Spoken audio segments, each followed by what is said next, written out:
Okay. So, next nating bidding strategy, is manual CPC.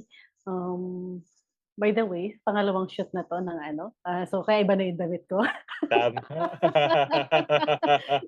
Naka-manual CPC tayo, nakalimutan ko kung napakita ko 'to, pero babalikan natin dito sa lesson na 'to. Paano ba magpalit ulit ng bidding strategy? Say for example 'no, balikan lang natin for refresher kasi, kung I think na natapos tayo sa ibang bidding strategy. Say for example, hindi pala tayo puwede mag-maximize conversion. Kunwari naka-maximize clicks ka dito sa test account natin.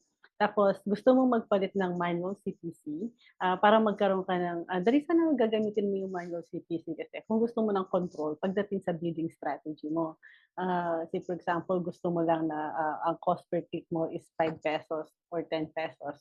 Um, 'Yan. So, papalitan natin siya, yung select ka ng bid strategy, tapos ayan, manual CPC, tapos, save or puwede mo ding, kung naka-on lang yung conversion tracking natin, mache-check mo 'to, yung help increase conversion with enhanced CPC. Pero papakita ko dun sa isang account na naka-on yun, dito sa, isang live account. Kung manual CPC ka, 'yan, since merong, conversion tracking 'tong account na 'to, naka-on yung help increase conversion with enhanced CPC. Ang gagawin nito is, you'll be able to tap dun sa algorithm, ni Google or yung machine learning niya kung, tingin ni Google is, magko-convert, i-help ka niya na to bid higher dun sa, dun sa keyword na yun para lumitaw ka. So yun yung, i-o-optimize niya for conversion or i-optimize niya for conversion value, which is na-discuss natin yung conversion value, 'di ba? Yan. So, manual CPC, puwede mong i-on 'yan, puwede mong hindi. Pero kasi yung purpose ng manual CPC, kung i-o-on ko 'to, ba't pa ako nag-manual CPC? Sana nag-maximize conversion na lang ako. It doesn't make sense. Unless meron kayong maisip na hindi ko naisip. Pero para sa'kin kung ihahayaan ko din yung algorithm, magma-maximize conversion na lang ako. So, for the sake of demonstration tatanggalin ko siya at saka, since, sa IT Cred 'pag nag-manual CPC kami hindi namin ino-on 'to, so ise-save siya. Dati sa settings 'pag naka-manual CPC ka, yung mga 2022, and beginning of 2023, merong field dito para siyang yung maximize conversion. Pakita ko lang, sorry, babalik ako. May ganito kang field, kung magkano yung maximum bid limit mo dati. Ngayon tinanggal na siya, kasi anytime this 2023, tatanggalin na yung manual CPC. According sa, isang article, from Search Engine Land, tatanggalin na yung manual CPC, this year, 'yan. So ngayon, saan mo ise-set yung bid mo ngayon? So yung bid mo mase-set mo siya 'pag pumunta ka dun sa campaign keyword. So lilipat lang ako ng tab, same campaign. So, yung campaign na sinet natin ng manual CPC, pumunta lang ako dun sa mga keywords ko. So, basically para di kayo maguluhan, so kung ito yung campaign, so pupunta lang ako dun sa, keywords dito. So pipiliin ko lang yung campaign, ayan, and then pupunta ako dun sa keywords, ayan. So, ngayon nakita niyo merong column ng max CPC. Yan yung default bid, yung 0.01. Puwede mo silang palitan yung keyword mo isa-isa, matrabaho.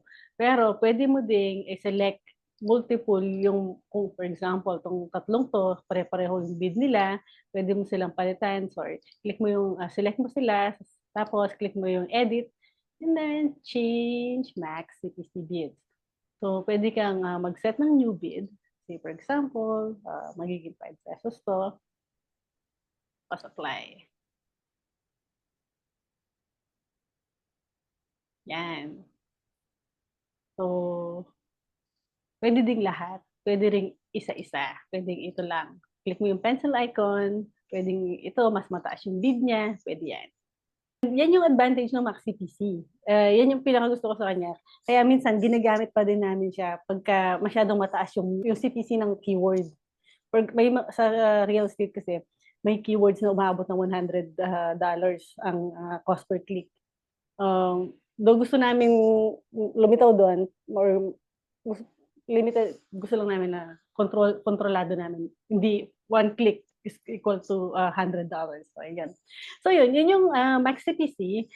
Isa pang purpose na kailan namin ginagamit yung Max CPC, pagka ano na to, basically optimization na to, pero babanggitin ko na. Pagka yung search impression share, super taas. Say for example, sa isang campaign namin dati, yung search impression share namin is 90%. So, ibig sabihin nun, 90% of the time, lumilitaw yung campaign. Ayaw namin yun kasi that's costly. Okay kami dun sa 80% lang. 80% of the time, lulitaw yung campaign. Kasi if you're dominating it, minsan good and bad yun eh. Unless gusto ni client na dominate mo. Pero kung limited yung budget, then lumilitaw ka ng 90% of the time. Tapos, so ginawa namin, para bumaba yung cost per conversion namin. May effect kasi din yun eh. So, para bumaba yung ma-achieve namin yung goal namin, nag-manual CPC kami. Tapos, naglagay kami ng max CPC. So yun, na-control namin na 80-85% lang kami. Yun, nakasave kami ng few $1,000s na pwede namin i-realign sa ibang campaign. Nice.